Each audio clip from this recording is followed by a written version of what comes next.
والصلاة والسلام على من لا نبي بعد اما بعد اعوذ باللہ السمیع العلیم من الشیطان الرجیم من حمزہ ونفخہ ونفثہ ومن آیاتہ ان خلق لکم من انفسکم ازواجا لتسکنوا الیہ وجعل بینکم مودۃ ورحمہ ان فی ذلک لآیات لقوم یتفکرون۔ دین اسلام دین فطرت ہے، اپنے ماننے والوں کی ہر اعتبار سے عافیت چاہتا ہے۔ ان میں سے ایک نکاح بھی ہے۔ نکاح جو ہے یہ فطرت ہے۔ فطرت کا مطلب یہ ہے کہ تمام انبیاء علیہم الصلاۃ والسلام کی سنت ہے، بلکہ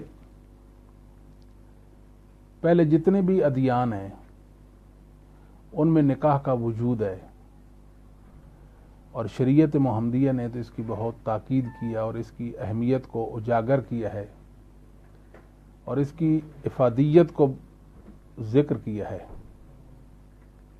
جیسے کہ نبی کریم صلی اللہ علیہ وآلہ وسلم نے نکاح کرنے والے کے لیے دعائیں بھی سکھائی ہیں، یعنی کہ نکاح کرنے والا انسان ہے، اس نے نکاح کیا، اس کو جو ملے گا، اسے جو ملاقات کرے گا، وہ کہے گا بارک اللہ لک و بارک علیک و جمع بینکما فی خیر۔ یہ دعائیہ کلمہ دیکھیں، عام حالات میں جب ہم ملتے ہیں، ملاقات کرتے ہیں تو السلام علیکم ورحمۃ اللہ وبرکاتہ، وہ جواب میں دوسرا بھائی کہتا ہے وعلیکم السلام ورحمۃ اللہ وبرکاتہ، مگر جب نکاح والا ہوگا، جس نے نکاح کر رکھا ہے، اس کو کہیں گے السلام علیکم ورحمۃ اللہ وبرکاتہ، اور ایک اضافی دعا اس کے لیے اور اچھے کلمات کے ساتھ اس کو مبارکباد پیش کرنی ہے، اس کی تشجیع اور حوصلہ افزائی کرنی ہے کہ آپ نے یہ کوئی معمولی عمل نہیں کیا، یہ بہت اہمیت کا حامل عمل ہے، آپ نے سنت رسول صلی اللہ علیہ وآلہ وسلم کو اپنایا ہے، اختیار کیا ہے۔ بارک اللہ لک و بارک علیک و جمع بینکما فی خیر۔ جو نکاح ہے اس کے اندر کہہ سکتے ہیں کہ کتنی ہی روحانی اور جسمانی وعلیکم السلام ورحمۃ اللہ اعتبار سے فوائد ہیں، اور ان کو اللہ کے سوا کوئی شمار بھی نہیں کر سکتا ہے، کیونکہ اللہ رب العالمین نے اپنے بندوں کے لیے اس نکاح کو مشروع قرار دیا ہے، اور محمد کریم صلی اللہ علیہ وآلہ وسلم نے بہت سارے نکاح آپ نے کیے۔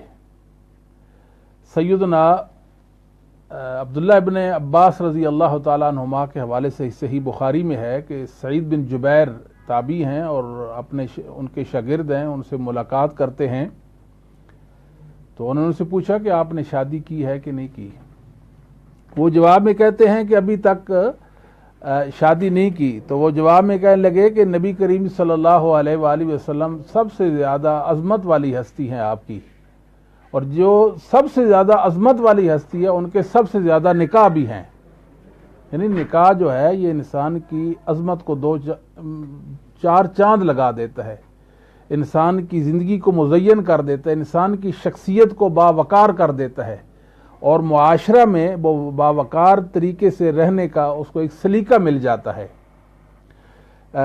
عام طور پر دیکھنے میں آیا ہے وہ نوجوان جن کی عمر مطلب 20 سال سے زیادہ ہے، 22 سال ہے، 23 سال ہے، 24-25 سال ہے، 30 سال ہے، تو جب وہ کسی مجلس محفل میں نکاح کی بات ہوتی ہے تو ان کی آنکھیں جھک جاتی ہیں شرم کے مارے۔ تو جو شادی شدہ ہوتے ہیں وہ تو بات کرتے ہیں، اور ان میں وہ حیا اور وہ شرم نہیں ہوتی جو ایک غیر شادی شدہ، وہ ایک اپنے اندر ایسا احساس رکھتا ہے، یعنی احساس کمتری کا شکار ہے، تباً وہ اپنے اندر یہ محسوس کرتا ہے کہ میرے اندر ایک کمی ہے کہ میں نے نکاح نہیں کر رکھا۔ اس مجلس کے اندر، اس محفل کے اندر نکاح نہ کرنا اس کے لیے شرمساری کا باعث اور ذریعہ بن جاتا ہے۔ تو نکاح کا جو حکم ہے یہ مختلف ہے، یعنی بعض کے لیے تو نکاح کرنا واجب ہے اور بعض کے لیے تو نکاح کرنا مستحب ہے اور بعض کے لیے مکروہ ہے۔ مثال کے طور پر ایک شخص ہے جو اسباب نکاح اس کے پاس ہیں اور اس کو اندیشہ ہے کہ وہ بدکاری میں ملوث ہو سکتا ہے، تو اس کے لیے نکاح کرنا واجب ہے۔ اگر وہ نکاح نہیں کرتا تو پھر روزہ رکھنا اس کے لیے واجب ہے، روزے رکھے گا اپنے نفس پر قابو پانے کے لیے اور شہوانی جو اس کے جذبات و احساسات ہیں ان کو ضبط میں لانے کے لیے شریعت نے روزے کی بات کی ہے۔ اسی طرح ایک شخص ہے، اس کے پاس اسباب نکاح موجود ہیں اور نکاح کی اہلیت بھی وہ رکھتا ہے اور اپنے نفس پر وہ قابو بھی رکھنے کی صلاحیت رکھتا ہے اور اپنی عصمت و عفت کو بچانے کے حوالے سے بھی اس میں صلاحیت موجود ہے، ایسے شخص کے لیے نکاح کرنا مستحب ہے۔ اگر وہ نکاح نہ کرے تو گناہگار نہیں ہوگا، لیکن اس کے لیے بھی شریعت نے روزے مستحب قرار دیے ہیں تاکہ وہ اپنے نفس پر قابو رکھ سکے اور اپنی عصمت و عفت کو محفوظ کر لے۔ تیسرا وہ شخص ہے جو اسباب نکاح رکھتا ہے مگر نکاح کی اہلیت بڑھاپے کی وجہ سے یا بیماری کی وجہ سے یا نامردی کی وجہ سے نہیں رکھتا، تو اس کے لیے نکاح کرنا شریعت نے مکروہ قرار دیا ہے۔ بہرحال نکاح جو ہے اس کی ترغیبات ہیں، اور دوسری طرف کیا ہے، شریعت نے جہاں نکاح کی ترغیب دلائی ہے، اس کی افادیت اور اس کی اہمیت کو اجاگر کیا ہے، تو تبتل سے بھی منع کیا ہے۔ تبتل کا منع اپنے آپ کو خسی کر دینا، شادی کے انسان اہل ہی نہ رہے یا وہ دنیا رہ لے، دنیا سے کنارہ کشی کر لے اور شادی ہی نہ کرے، تو شریعت نے اس سے منع کر دیا ہے۔ اسلام میں تبتل نام کی کوئی چیز نہیں ہے۔ نبی کریم صلی اللہ علیہ وآلہ وسلم نے یہ چیز بھی فرمائی ہے کہ 4 چیزیں یہ انبیاء کی سنت میں سے ہیں، یعنی سنن مرسلین میں سے۔ پہلی چیز حیا ہے، دوسری چیز جو ہے وہ عطر ہے، اور تیسری چیز نکاح، اور چوتھی چیز جو ہے وہ مسواک ہے۔ یعنی ایک اہمیت کو واضح کر لی کہ انبیاء علیہ الصلوۃ والسلام کی زندگی جو ہیں ان 4 چیزوں کے ساتھ ہے۔ مسواک بھی ہے اور عطر اور خوشبو کا استعمال بھی ہے، وہ حیادار بھی تھے اور وہ شادی بھی انہوں نے کر رکھی تھی۔ اسلام نے ایک ذوق اور مزاج دیا ہے اس حوالے سے کہ ہر انسان جو بالغ ہو جائے وہ نکاح کرے، اور ماحول معاشرہ کی آسودگی کے لیے اور اللہ کی اس زمین پر عافیت کے لیے ضروری ہے کہ جو مسلمان ہیں جب وہ عمر بلوغ پر پہنچے تو والدین کا حق ہے کہ ان اولاد کی، ان بچوں کی وہ شادیاں کریں۔ ہمارے ہاں جو ہے ایک ذوق بن گیا ہے، ایک مزاج بن گیا ہے۔ مثال کے طور پر کہتے ہیں جی دیکھیں ابھی یہ کچھ نہیں کرتا، چلے بچے کچھ نہیں کرتے، نوجوان ہیں، وہ پڑھ رہے ہیں یا کوئی کام کاج میں ہیں، بچیاں کیا کرتی ہیں؟ بچیوں کی تو کوئی ذمہ داری نہیں، ان کی ذمہ داری تو گھر کی حد تک ہے نا۔ انہیں کون سے دفاتر میں کام کرنا ہے، کون سے انہوں نے کھیتوں میں کام کرنا ہے، کون سے انہوں نے بازاروں میں کام کرنا ہے، کون سے انہوں نے کمانا ہے۔ کمانا تو مرد نے، الرجال قوامون علی النساء، مردوں پر اللہ تعالیٰ نے، عورتوں پر اللہ تعالیٰ نے مردوں کو قوام بنا دیے، وہ ان کے منتظم ہیں، وہ ان کے نان و نفقہ اور ان کے سکنا کے ذمہ دار ہیں۔ یہ اسلام کا مزاج ہے اور ذوق ہے۔ اچھا جی، پھر کیا ہوتا ہے؟ دیکھتے ہیں کہ اب کچھ بھی نہیں کر رہا، اچھا 22 سال کی عمر ہو گئی، 25 سال کی عمر ہو گئی، 27 سال، 30 سال ہو گئے، اب کیا کرنا ہے؟ اب تو مجبوراً شادی کرنی ہے۔ پھر جب شادی کریں گے ہم ان سے پوچھتے ہیں کہ آپ نے تو 10 سال پہلے ایک جملہ بولا تھا کہ جب بچہ پاؤں پہ جب کھڑا ہو جائے گا پھر ہم اس کی شادی کریں گے، یہ پاؤں پر کھڑا ہو چکا ہے، نہیں پاؤں پہ تو نہیں کھڑا ہوا، تو پھر آپ اس کی شادی کیوں کرتے ہیں؟ دیکھیں نا، ہماری تربیت ہی نہیں ہوئی، ہمارا کوئی مربی نہیں ہے، ہمیں سمجھانے بتانے والا نہیں ہے۔ ان یکونوا فقراء یغنیہم اللہ من فضلہ، او کما قال اللہ تبارک و تعالی، اللہ تعالیٰ تو یہ فرماتے ہیں کہ انسان فقیر ہو، غریب ہو، اگر وہ شادی کرے گا اللہ تعالیٰ اس کو غنی کر دیں گے۔ شادی میں تو غنا ہے، کئی حوالے سے غنا ہے، کئی حوالے سے، یعنی عورت اپنے ساتھ خیر و برکت لے کر آتی ہے. عورت سے اللہ تعالیٰ شادی کے بعد اولاد جیسی نعمت سے انسان کو نوازتے ہیں. یہ ساری خیر اور برکت جتنی بھی ہے یہ اللہ تعالیٰ نے نکاح کے اندر جو ہے وہ رکھ دی ہے. تو اللہ تعالیٰ کی یہ رحمت ہے اور اس کا فضل ہے اپنے بندوں پہ کہ جب بیوی آ جاتی ہے، انسان نکاح کر لیتا ہے تو کئی خیرات، کئی خیریں وہ اپنے دامن میں بھر لیتا ہے، اپنے دامن میں ڈال لیتا ہے. ویسے بھی ہم سوچتے ہیں نبی کریم صلی اللہ علیہ وسلم کے فرمودات اور ارشادات ہمارے لیے ہیں. آپ نے فرمایا ایک انسان کا کھانا 2 انسان کھا سکتے، 2 کا 4 کھا سکتے، 4 کا 8 کھا سکتے ہیں. وہ تو ایک اللہ کی بندی نے آنا ہے.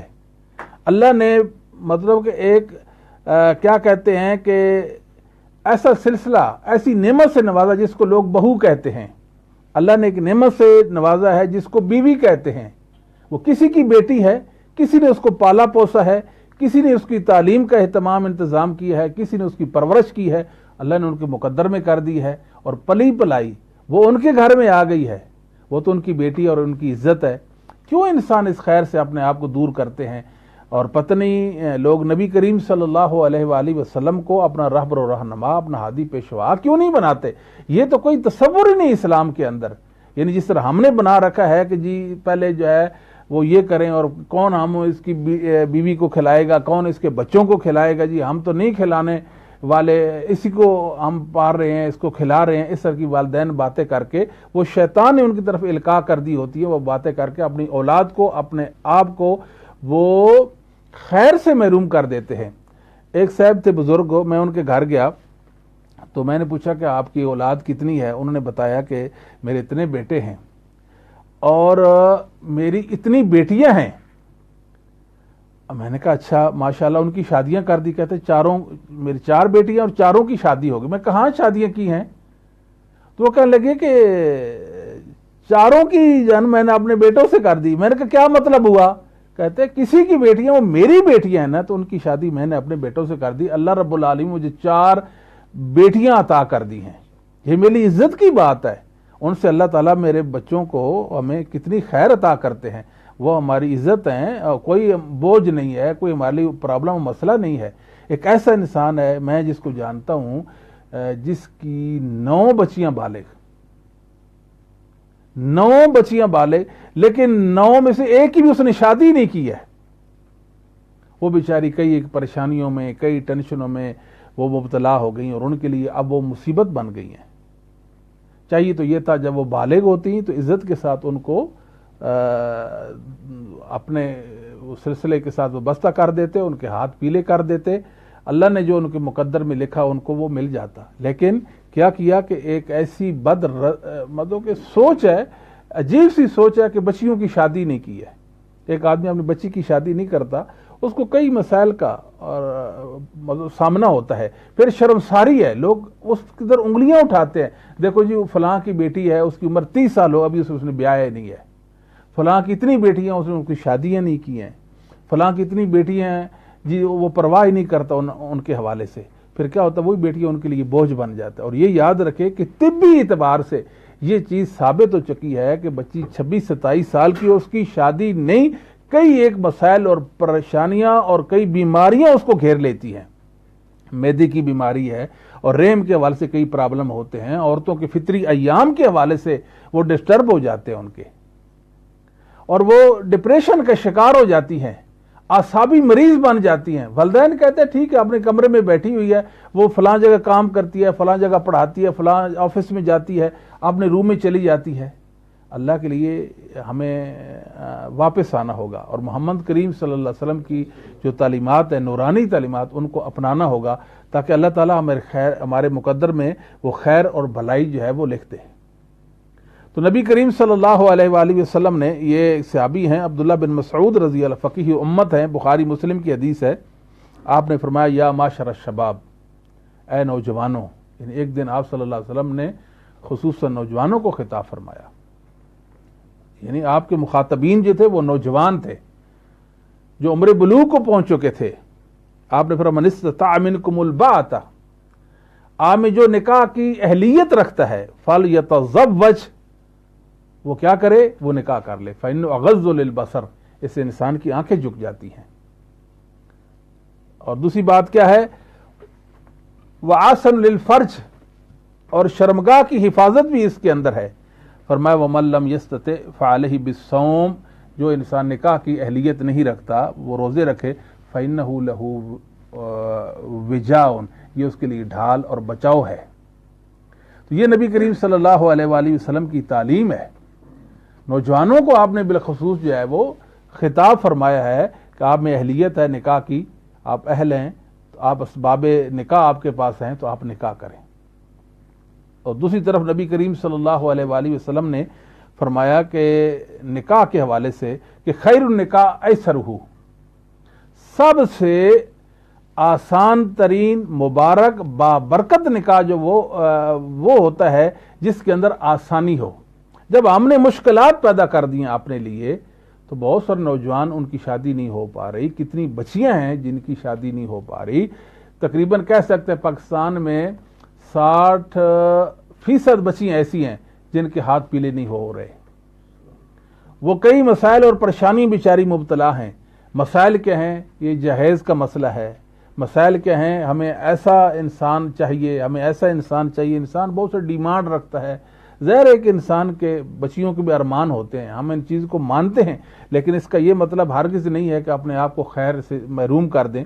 اور یہ بھی یاد رکھیں کہ شادی کی کیا کہ ہر کام کے لیے ایک خاص اللہ نے عمر رکھی ہے۔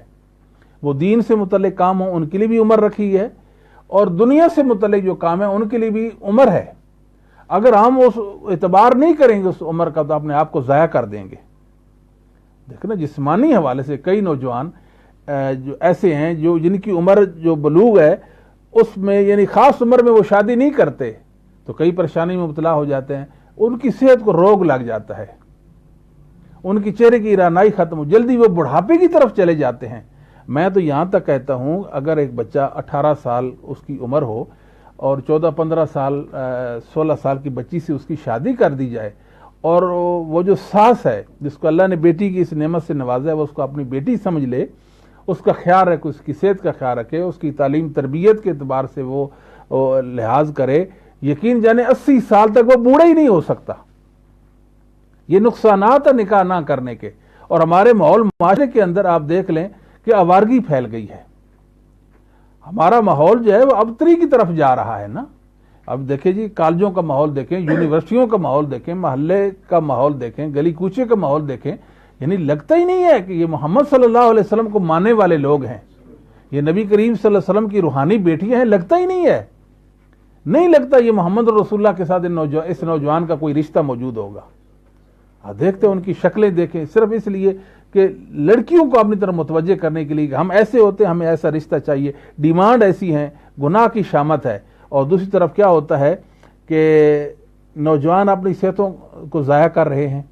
ظاہر ہے کہ اللہ کا ایک نظام ہے، ہم اس نظام سے کبھی بھی دور نہیں ہو سکتے۔ جو انسان اس نظام سرکشی کرے گا، اس نظام سے منحرف ہو جائے گا، وہ نقصان کرے گا، وہ مرد ہو یا عورت ہو، ہر دو حوالے سے ان کے لیے اس میں نقصان کا عنصر جو موجود ہے۔ اصل میں ہم نے اپنے اندر سختیاں کر دی ہیں، ہماری ڈیمانڈ ایسی بڑھ گئی ہیں، ہمارے اخراجات اس طرح کے ہیں، ہماری سوچ فکر کا سلسلہ ایسا ہو گیا ہے کہ انسان دنگ رہ جاتا ہے۔ نبی کریم صلی اللہ علیہ وسلم فرمایا خیر النکاح ایسرہ، بہترین نکاح، مبارک بابرکت نکاح وہ ہے جس کے اندر آسانی ہو۔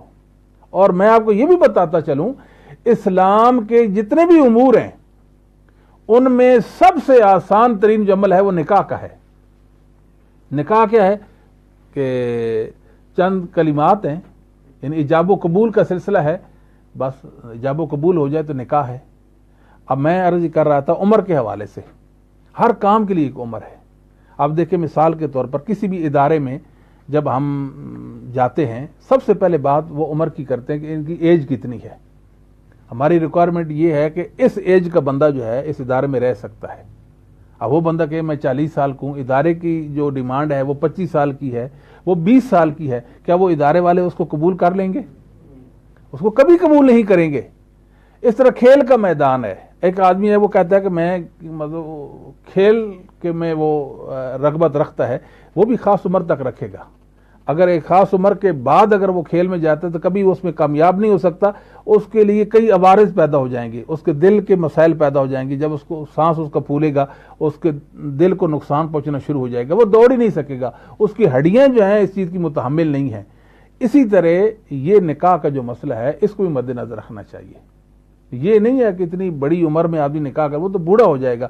کئی بچیاں ہم نے دیکھی ہیں کہ جن کی ایج 30 سال سے ابو ہو جاتی ہے، وہ ایک آدھ بچہ جنم دیتی ہے، بوڑھی لگتی ہے، بوڑھی مائیں، پھر آگے کئی مسائل ہیں، فطری طور پر بچہ بھی پیدا نہیں کر سکتی ہیں وہ، یہ ایک بڑا مسئلہ ہوتا ہے نا، بڑی ایج کی بچیوں کے یعنی سب سے بڑا جو مسئلہ ہے وہ اولاد کا بن جاتا ہے۔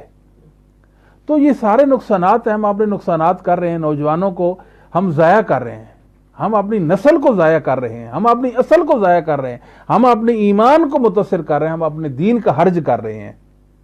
چاہیے تو یہ کہ اولاد بالغ ہو ان کو بیاہ دیں، اور اس کی وجہ کیا ہے؟ پریشانی ہے۔ دیکھیں ہم ماحول معاشرے میں دیکھتے ہیں لوگوں نے نکاح کی اہمیت کو اور اس کی افادیت کو نہیں جانا ہے، کتنی بچیاں ایسی ہیں گھر سے فرار ہو جاتی ہیں، کتنی بچیاں ایسی ہیں کہ جنہوں نے یارانے لگا رکھے ہیں۔ یعنی ایک عزت والی کا کیا حق بنتا ہے وہ کسی نوجوان کے ساتھ اپنا تعلق رکھے؟ میڈیا کا دور ہے، یہ دیکھ لیں، یہ موبائل کا سلسلہ ہے، کتنی بچیاں اس طرح اپنی عاقبت کو برباد کر چکی ہیں، اپنی آخرت اور دنیا کو بھی ضائع کر چکی ہیں، بے عزت ہو چکی ہیں۔ یعنی آپ کہہ سکتے ہیں کہ 95% ایسی بچیاں ہیں جو نوجوانوں سے اپنا تعلق قائم کی ہوئے ہیں، یعنی فون پہ ان کی بات ہوتی ہے۔ یعنی کسی بچی کے حوالے سے آپ کوئی معلوم کرنا ہو کہ وہ کسی غیر محرم سے وہ اس کا کوئی تعلق نہیں ہے، یہ تو خال خال والا مسئلہ رہ گیا ہے، اور اس کی بنیادی وجہ کیا ہے؟ والدین غافل ہیں، توجہ ہی نہیں ہے۔ اور کتنے لوگ ایسے ہیں جو غلط ڈیمانڈیں بھی کر رہے ہیں کہ بچی ایسی ہو، وہ کماتی ہو، اس کا پیشہ کیا ہے، وہ کام کیا کرتی ہے۔ ایسے لوگ بھی ہیں رذیل کہ وہ اس طرح کی بات کرتے ہیں کہ ہمارے پاس جو بہو آئے وہ بہو ایسی ہو کہ اس کا یہ سلسلہ ہو، وہ کماتی ہو۔ کئی نوجوانوں کو میں نے اپنے کانوں سے یہ بات کہتے سنا کہ مجھے ایسی لڑکی چاہیے جو کمائے، تو دل ہی نہیں کرتا ایسے لوگوں کو دیکھنے اور بات کرنے کہ یہ کتنی پریشانی والی ہے، اور میں سمجھتا ہوں حماقت والی ان کی یہ سوچ ہے کہ ایک مرد جو ہے ڈیمانڈ ایسی کر رہا ہے، یعنی ایسی بچی کا وہ طالبگار ہے، ایسی بچی کو چاہتا ہے کہ جو کام کاج کرنے والی ہو، وہ نکھٹو خود کیا کرے گا؟ تو بہرحال یہ بہت میں سمجھتا ہوں یہ پریشانی ہے اس حوالے سے کہ جب اوور ایج ہو جائیں گے پھر مجبوراً شادی کرنا ہوگی، پھر مناسب رشتہ بھی نہیں ملے گا۔ کئی لوگ کہتے ہیں جی رشتہ نہیں مل رہا تو آپ ہمیں بتائیں، کوئی ذکر بتا دیں، ہمارے رشتے کی بندش ہے۔ میں کہ کچھ بھی نہیں ہے، نہ تو اس کے لیے کوئی ذکر خاص ہے نہ بندش کا کوئی مسئلہ ہے۔ مسئلہ کیا ہے کہ جب اوور ایج بچیاں ہو جاتی کون پوچھتا ہے جی ان کو؟ پھر وہ اپنا ظاہر کریں گی، وہ کیا کہتے ہیں جال سازی۔ قدرتی حسن تو ان کا ختم ہو چکا ہوگا نا خاص عمر کے بعد، اب وہ جعلی اور مصنوعی حسن کا سہارا لے کر وہ نکاح کی خواہشمند ہوں گی۔ پھر وہ کوشش کریں گی کہ فلاں کو اپنی طرف مائل کریں، کیسے مائل کریں؟ پھر ان کے پاس جو بھی ہوگا سلسلہ اس مطابق وہ ان کو مائل کرنے کی کوشش بھی کریں گی۔ اسی طرح نوجوانوں کا مسئلہ ہوتا ہے، کئیوں کے بیچاروں کے بال سفید ہو جاتے ہیں، جلتی بڑھاپا میں نے بتایا نا کیسے ہو جاتا ہے کہ 30 سال کی عمر میں داڑھی ان کی سفید ہو جاتی ہے، اس کو پھر سفیدی کو چھپاتے پھرتے ہوئے شیو کرتے رہتے ہیں کہ کسی کو یہ نہ پتہ چلے۔ اس طرح کے سلسلے جو ہے نا جی وہ ہیں۔ نبی کریم صلی اللہ علیہ وسلم نے تو فرمایا کہ جس انسان نے نکاح کر لیا، جس نے نکاح کر لیا اس نے اپنا آدھا دین جو ہے اس کو محفوظ کر لیا، باقی جو آدھا دین ہے اس حوالے سے اپنے اللہ سے ڈرتا رہے۔ اور نبی کریم صلی اللہ علیہ وسلم کا یہ فرمان بھی آپ مد نظر رکھیں، مسلمان نوجوانوں کو محمد کریم صلی اللہ علیہ وسلم کی اس وصیت اور اس فرمان کو مد نظر رکھنا چاہیے، جو حالات کے پیش نظر نکاح جیسے خیر والے عمل سے محروم ہیں۔ نبی کریم صلی اللہ علیہ وسلم 3 شخص ہیں جن کی اعانت، جن کی مدد کرنا اللہ نے اپنے فضل و کرم سے اپنے آپ پر واجب کرا دی ہے۔ 3 شخص ایسے ہیں جن کی یعنی مدد اللہ نے، ایک وہ مجاہد ہے جو اللہ کی رضا کے لیے، اللہ کے دین کو بالا کرنے کے لیے وہ میدان کارزار میں ہے، اللہ کی مدد اس کے لیے آ جاتی ہے، کیونکہ اپنے رب کے دین کو بالا کرنے کے لیے وہ لڑ رہا ہوتا ہے۔ دوسرا وہ غلام مکاتب جو اپنی وہ کیا کہتے ہیں کہ وہ جو اس کی رقم ہے اس کو ادائیگی کے لیے مخلص ہے کہ مجھے اس بندے نے آزاد کرایا ہے، ٹھیک ہے تو میں اس کی جو رقم ہے وہ ادا کروں گا۔ اور تیسرا وہ نوجوان وہ انسان جو عفت کے لیے، عصمت کے لیے نکاح کرتا ہے، اللہ رب العالمین نے اپنے فضل سے اپنے آپ پر ضروری قرار دیا، واجب قرار دیا کہ میں اپنے اس بندے کی ضرور بھی ضرور مدد کروں گا۔ اصل میں ہمارا ایمان کمزور ہو گیا ہے، اور بنیادی طور پر ہم نے محمد کریم صلی اللہ علیہ وآلہ وسلم کو اپنا رہب و رہنما ہی نہیں بنایا ہے۔ آپ دیکھ رہے اس ماحول معاشرہ جس میں جلدی شادیاں ہو جاتی ہیں، وہاں خیر غالب ہے، وہاں بدکاری بہت کم ہے، اور ایسا ماحول جس میں ایک وقت کے بعد نکاح کا سلسلہ ہوتا ہے، وہاں بدکاری بہت زیادہ ہے۔ دیکھیں نا، اسلام نے تو نکاح کی کوئی مطلب عمر کے حوالے سے قید ہی نہیں لگائی ہے۔ ابھی ایک بچہ پیدا ہوا ہے، ماں ایک دوسری بچی پیدا ہوئی ہے، دونوں کا نکاح کر دیں، کر سکتے ہیں۔ 2 سال کے ان کا نکاح کر دیں، 5 سال کے ان کا نکاح کر دیں، 10 سال کے ان کا نکاح کر دیں۔ ہاں، یہ شریعت نے اختیار دیا ہے، جب وہ بچی بالغ ہو جائے گی، جب بچی بالغ، شریعت اختیار دیتی ہے، اگر سمجھتی ہے کہ وہ والدین کا فیصلہ صحیح نہیں تھا، اس کو فسخ قرار دے۔ خود نبی کریم صلی اللہ علیہ وسلم کی جو شادی سے عائشہ سے ہوئی تھی، اس وقت سے عائشہ رضی اللہ تعالیٰ کی عمر جو ہے نا وہ 6 سال تھی، اور رخصتی 9 سال کی عمر میں ہوئی ہے جی۔ وہ چھوٹی سی بچی تھی، شادی ہو گئی۔ اب منکرین حدیث جو ہیں، جو ظالمین ہیں، اسی کو ایشو بنائیں اور وہ حدیثوں کا رد کرنے، جی اصل میں تو ایک دائی جو ہے وہ گر گئی ہے، وہ 16 سال عمر تھی اور رخصتی جو ہے وہ 19 سال میں ہوئی تھی۔ تو بھائی یہ حدیثیں کن کی ہیں؟ یہ تو محدثین ائمہ دین کی، اور آپ ان کی حدیثوں پہ اعتراض کر رہے ہیں، ایسی تو کوئی بات بھی نہیں ہے۔ ہاں، شوہر اس کے پاس تب جائے گا کہ جب وہ اہلیت رکھے گی تب، ورنہ تو اس کی بیوی ہے، اس کے پاس رہ سکتی ہے، اس میں کیا حرج ہے؟ اس لیے نبی کریم صلی اللہ علیہ وآلہ وسلم نے نکاح کو سعادت قرار دیا۔ جو انسان اس سعادت کو حاصل کرنے کی کوشش نہیں کرتا، وہ سعادت مند بننے کی نہیں کوشش کرتا، سعید نہیں بنتا۔ آپ فرمایا 4 چیزوں میں سعادت ہے، ان میں سے ایک نیک بیوی بھی ہے۔ ایک نیک بیوی ایک انسان کے لیے سعادت، عزت، رفعت، مقام و مرتبہ کا باعث ہے۔ وہ اس کی صحت ہے، وہ اس کا ایمان ہے۔ جیسے کہ نبی کریم صلی اللہ علیہ وسلم نے فرمایا کہ ایک شوہر جو ہے اپنی بیوی کے لیے کیا ہوتا ہے؟ جنت اور جہنم بھی ہوتا ہے، اور بیوی اس کے لیے جنت اور جہنم بھی ہوتی ہے۔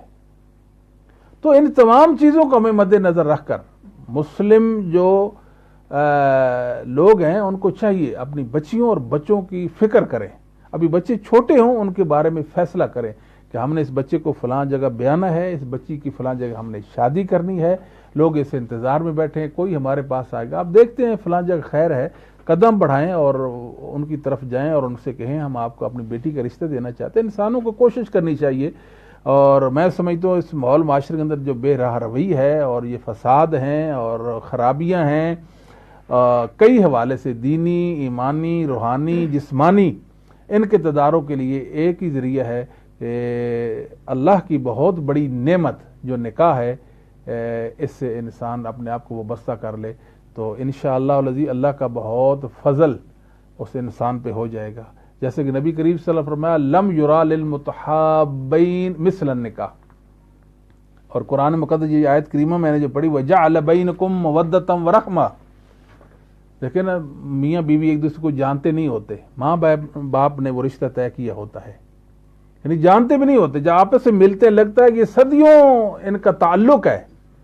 دل کیا ہے؟ ایک گوشت کا ٹکڑا ہے، اللہ تعالیٰ اس میں مودت اور محبت پیدا کر دیتے ہیں، وہ اس کی آنکھوں کے لیے راحت اور سکون کا باعث بن جاتی ہے، وہ اپنی بیوی کو دیکھ کر خوش ہوتا ہے، وہ اپنے شوہر کو دیکھ کر خوش ہوتی ہے۔ اللہ کا انعام ہو گیا کہ اللہ نے مجھے اچھا شوہر دے دیا، مجھ پر اللہ کا انعام ہوگا، مجھے اللہ نے اچھی بیوی دے دی ہے۔ کیا زندگی ہے، سبحان اللہ، اس کے بغیر کوئی زندگی نہیں ہے۔ اس سے تو یعنی کفار بھی ایسی زندگی سے جان چھڑاتے ہیں جی، تو مسلمان کیوں اس طرح کرتے ہیں؟ حیرانی والی بات ہے۔ لم یرا للمتحابین مثل النکاح، جو اللہ نے محبت مودت میاں بیوی میں رکھی ہوتی ہے، اس کی دنیا میں کوئی نظیر اور مثال ہی نہیں ملتی ہے۔ تو انسان یعنی زندگی اکھڑ گئی انسان کی، اس وجہ سے انسان نے اپنے آپ کو خیر سے محروم کر لیا، اس بنا کے محمد کریم صلی اللہ علیہ وآلہ وسلم سے بیگانہ ہو گئے اور آپ کی سنتوں سے منحرف ہو گئے۔ نبی کریم صلی اللہ علیہ وسلم کے پاس یعنی 3 صحابہ کا ذکر ہے بخاری مسلم کے اندر، آپ وسلم کے جو احوال تھے ان کو جانا انہوں نے۔ ایک نے کہا کہ میں تو ساری رات عبادت کروں گا، دوسرے نے کہا میں ہمیشہ روزہ رکھوں گا، اور تیسرے نے کہا کہ میں شادی نہیں کروں گا۔ جب یہ بات نبی کریم صلی اللہ علیہ وسلم سے ذکر ہوئی، آپ نے فرمایا فمن رغب عن سنتی فلیس منی، جو میری سنت سے روگردانی کرے گا وہ اس سے میرا کوئی رشتہ نہیں ہے۔ تو محمد الرسول اللہ صلی اللہ علیہ وسلم کا ادب کرتے ہوئے اور شریعت کے جو احکامات ہیں، اللہ کے جو احکامات ہیں جن کے اندر ہمارے لیے عافیت ہی عافیت، ہماری بچاؤ کا وہ سامان ہے، ہمیں وہ اختیار کرنے چاہیے اور شادی جو ہے نا وہ کرنی چاہیے۔ اگر مسلمان تاخیر سے شادیاں کریں گے اس کے بہت سارے مفاسد ہیں اور بہت ساری خرابیاں ہیں، ٹینشنیں ہیں، بیماریاں ہیں، کئی حوالے سے۔ اللہ تعالیٰ سے دعا ہے اللہ تعالیٰ ہمارے مقدم میں خیر اور بھلائی لکھ دے اور محمد کریم صلی اللہ علیہ وسلم کو صحیح معنوں میں راہبر رہنما بنانے کی، ہادی و پیشوا بنانے کی توفیق دے۔ اللہ تعالیٰ ہمارے دلوں میں محمد کریم صلی اللہ علیہ وسلم کی سنتوں اور شریعت اسلامیہ کی محبت و مودت ڈال دے کہ ہم جئیں تو اللہ کے سچے دین پر جئیں اور اسی پر اللہ ہمارا خاتمہ فرما دے۔ اقول قولی ھذا استغفر لی ولکم وسائر المؤمنین والمؤمنات والمسلمین والمسلمات۔